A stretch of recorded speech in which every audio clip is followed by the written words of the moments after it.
वडोदरा में बीजेपी के 3 सांसदों ने विधानसभा चुनाव में विधायक बनने के बाद अपनी सांसदी से इस्तीफा दे दिया। लोकसभा स्पीकर ओम बिरला को उन्होंने इस्तीफा सौंपा। आपको बता दें कि 3 राज्यों में बीजेपी के 12 सांसद चुनाव जीते, लेकिन विधायक बनने के बाद ये इस्तीफे दिए गए। संसद में जम्मू कश्मीर आरक्षण संशोधन विधेयक और जम्मू कश्मीर पुनर्गठन संशोधन विधेयक पेश किया गया। इस दौरान गृह मंत्री अमित शाह ने कांग्रेस पर निशाना साधा और पूर्व प्रधानमंत्री जवाहरलाल नेहरू पर गलती करने का आरोप लगाया। देखिए ये खास रिपोर्ट। अमित शाह ने ऐसा क्या कहा कि संसद में हंगामा बरपा। नरेंद्र मोदी जी ऐसे नेता हैं जो स्वयं एक गरीब से गरीब घर में जन्म लेकर आज देश के प्रधानमंत्री बने हैं। वो पिछड़ों का दर्द भी जानते हैं, वो गरीब का दर्द भी जानते हैं। और जब इनके आगे बढ़ाने की बात होती है तब कई बार तो मान्यवर मदद की जगह सम्मान के मायने बड़े होते हैं। मदद से ज्यादा व्यक्ति का सम्मान उसके सेल्फ कॉन्फिडेंस को, उसके आत्मविश्वास को और उसके गौरव को सम्मानित करता है, बढ़ाता है, जो उसके जीवन में आगे बढ़ने का कारण होता है। इनकी चिंता भी नहीं करी, न इसको रोकने का प्रयास किया और कई बार तो मान्यवर रोकने की जिनकी जिम्मेदारी थी वो इंग्लैंड में वैकेशन कर रहे हैं। मैं नाम देना नहीं चाहता और फिर कहते हमने कुर्बानी दी। क्या कश्मीरियों ने झेली नेहरू की गलतियां? जम्मू कश्मीर आरक्षण संशोधन विधेयक 2023 इस पर इस सदन में जो बहस हुई है इसका जवाब देने के लिए मैं खड़ा हुआ। मुझे एक बात का आनंद भी है और हमारी संसदीय प्रणालिका के लिए अच्छा भी है कि किसी ने इस बिल के तत्व का विरोध नहीं किया है। इस बिल के हार्द का विरोध नहीं किया। मान्यवर लगभग 6 घंटा चर्चा चली और कांग्रेस के श्री अमर सिंह से लेकर अधीर रंजन जी तक 29 वक्ताओं ने अपने अपने तरीके से विचार व्यक्त किए, मगर बिल के उद्देश्यों के साथ बाय एंड लार्ज सभी ने सहमति व्यक्त। नेहरू की गलती गिनाई, क्या शुरू हो गई नई लड़ाई? एक दिन ये सदन चलते चलते एक दिन एक डेजिग्नेटेड डे हो जिसमें कश्मीर और नेहरू जी और क्या उनका गलती क्या सच सब खुले आम चर्चा किया जाए। मैं चुनौती देता हूं। 70 साल बाद कश्मीरियों की हक की बात। भारत की सबसे बड़ी पंचायत में आज जम्मू कश्मीर आरक्षण संशोधन विधेयक और जम्मू कश्मीर पुनर्गठन संशोधन विधेयक पेश किया गया। 70 साल बाद कश्मीरियों के हक की बात की जा रही थी। गृह मंत्री अमित शाह ने बिल पेश किया और जवाब में नेहरू से लेकर इंदिरा गांधी तक ने निशाने पर दिया और देश की सबसे बड़ी पंचायत में कह दिया कि जम्मू कश्मीर के एक हिस्से को पाकिस्तान के कब्जे में जाने के लिए नेहरू को जिम्मेदार ठहराया और कहा कि नेहरू ने शेख अब्दुल्ला को लिखा था कि कश्मीर का मुद्दा यूएन ले जाना गलती थी। चंद्रन जी ने यहाँ से किसी सदस्य ने कहा, एक शब्द प्रयोग पर बहुत बड़ी आपत्ति की। मैं वो शब्द प्रयोग की अनुमोदन करने के लिए आज मेरी बात कहना चाहता हूँ। मैं वो शब्द प्रयोग को सपोर्ट करना चाहता हूँ। वो शब्द प्रयोग था नेहरूवियन ब्लंडर।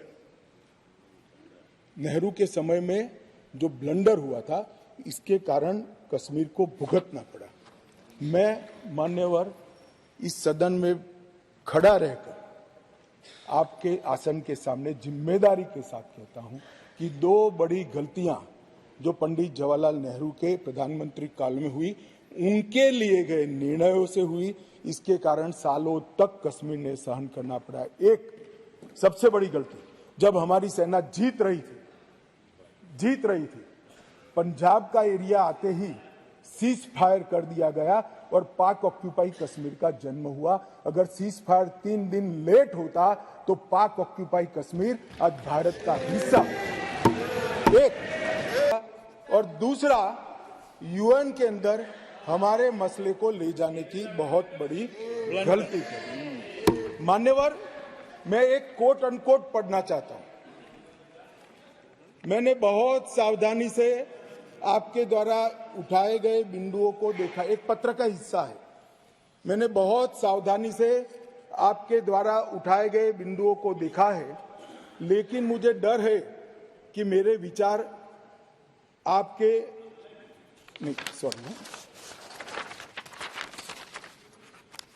यूनाइटेड नेशन के अनुभव के बाद, मान्यवर, यूनाइटेड नेशन के अनुभव के बाद मैं इस निष्कर्ष पर पहुंचा हूं कि वहां से कुछ संतोषजनक नतीजे की उम्मीद नहीं की जा सकती। मुझे यह एक अच्छा फैसला लगा, इनटू ब्रैकेट सीज फायर, मुझे यह एक अच्छा फैसला लगा, लेकिन इस मसले को ठीक से नहीं निपटा गया। हम सीज फायर और विचार करके कुछ बेहतर मार्ग निकाल सकते थे। मुझे लगता है कि भूतकाल में हमसे द्वारा की गई गलती है। इसमें आपत्ति है? नहीं कर सकते, स्वयं जवाहरलाल नेहरू ने कहा है।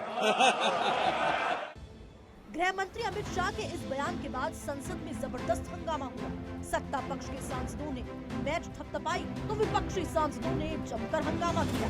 कांग्रेस सांसद अधीर रंजन चौधरी ने कहा कि नेहरू पर एक दिन चर्चा कर ली जाए। कल जितेंद्र सिंह भी घुमा फिरा के, जब हम कुछ अलग बात पूछ रहे थे तो सारे घुमा फिरा के चले आते हैं नेहरू पे। अरे ये 70 साल की सुनते सुनते थक गए हैं। अभी तो मैं ये कहना चाहते हैं कि अमित शाह जी और सारे मंत्रीगण, मैं आप लोगों से गुजारिश करते हैं, हमारे स्पीकर साहब की दौरान एक दिन, ये सदन चलते चलते एक दिन एक डेजिग्नेटेड डे हो, जिसमें कश्मीर और नेहरू जी और क्या उनका गलती, क्या सच, सब खुले आम चर्चा किया जाए। मैं चुनौती देता हूं, मैं चुनौती देता हूं जी, हम तैयार हैं। आप तैयार करो। आप अधीर रंजन जी, दरखास्त हम तैयार हैं। मैं दरखास्त अभी कर लूं चर्चा, अभी दे दिए हैं, अभी चर्चा करने के लिए। आप उस वक्त जिंदा नहीं थे, आप पैदा नहीं हुए थे। उस वक्त क्या स्थिति थी आपको ये पता है? ये कहते हैं हम मुजफ्फराबाद क्यों नहीं गए। उस वक्त पुंछ और राजौरी को बचाने के लिए फौज को डाइवर्ट कर दिया गया कि पुंछ और राजौरी बच जाए। आज पुंछ और राजौरी आज भारत का हिस्सा है, उसी मेहरबानी से है। पिछले 75 साल में भारतीय जनता पार्टी, ये 75 साल पुरानी बात करे चले जा रहे हैं, यही इतिहास को कोस कर आपने बहुमत पाया। बहुमत पाने के बाद भी आपने सिर्फ पंडित जवाहरलाल नेहरू को कोसा है। आपने 370, आप तो इतिहास रचने आए थे, आप इतिहास में जाकर दूसरों को क्यों कोस रहे हैं? और इतिहास रचने का जब आपको मौका मिला 370 हटाने का, आपने क्या क्या वादा किया था कश्मीर की जनता के साथ? आतंकी हमले खत्म होंगे, टेररिज्म जो है खत्म होगा, कश्मीरी पंडित भाई बहन वापस अपने घर लौटेंगे और चुनाव जल्द से जल्द होगा। ना आज तक चुनाव हुए, ना कश्मीरी पंडित भाई बहन अपने आप को सुरक्षित महसूस कर रहे हैं। मैं खुद जम्मू गई थी और देखा था कैसे कश्मीर छोड़कर वो मजबूर हो रहे हैं कश्मीर छोड़कर वापस आने के लिए, क्योंकि उनकी टारगेटेड किलिंग हो रही थी। और आतंकी हमले अभी भी किसी तरीके से रुके नहीं हैं। जाहिर है गृह मंत्री अमित शाह के इस बयान के बाद सियासी बयानबाजी तय है, लेकिन अमित शाह ने संसद में 370 हटने के बाद कश्मीर में जो बदलाव हुआ उसके आंकड़े देश के सामने रख दिए और इसी के साथ ही कांग्रेस पर वोट बैंक की राजनीति का आरोप लगाया। जो बिल लेकर आया हूं, ये बिल के बारे में मैं थोड़ी पृष्ठभूमि भी बताना चाहता हूं। जम्मू कश्मीर में हम सब जानते हैं, जब महाराजा हरि सिंह जी ने भारतीय संघ के साथ इनके विलय का निर्णय किया, उस वक्त से लेकर अब तक कई सारे उतार चढ़ाव हुए। 80 के दशक के बाद आतंकवाद का एक दौर भी आया और वो बड़ा भयावह दृश्य था। पीढ़ियों से, सदियों से जो लोग अपनी भूमि पर रहते थे, अपना देश समझकर रहते थे, अपनी जन्मभूमि समझकर रहते थे, वो मूल समेत उखड़ गए। माने रोकने की जिनकी जिम्मेदारी थी, वो इंग्लैंड में वैकेशन कर रहे थे। मैं नाम देना नहीं चाहता। और फिर कहते हमने कुर्बानी दी। आपकी कुर्बानी आंख माथों पर अगर दी है तो, मगर सटीक काम और सटीक उपाय और शक्ति के साथ वोट बैंक की राजनीति के बगैर उस वक्त उसको आतंकवाद को उगता हुआ खत्म करते तो आज उनको अपना प्रदेश छोड़ने की जरूरत ही नहीं पड़ती, ना मुझे बिल लेकर आज सदन के सामने आना पड़ता। 1994 से 2004 इसमें शासन पर मैं नहीं जा रहा, कालखंड बोल रहा हूं। कई शासन आए हैं। टोटल आतंकवाद की कुल घटनाएं 40,164 हुई। छोटी छोटी घटनाएं भी है, कुछ बड़ी भी है।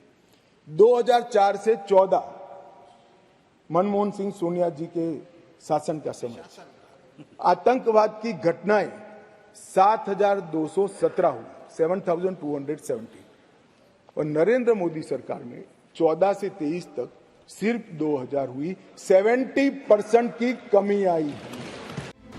ये सच है कि जम्मू कश्मीर ने बहुत उतार चढ़ाव देखे। 1980 के बाद आतंकवाद का जो दौर आया वो काफी भयावह था, लेकिन अब कश्मीर में फिल्मों की शूटिंग भी होने लगी। ये कश्मीरियों को उनका अधिकार देने जैसा। ब्यूरो रिपोर्ट, सच में धड़ा।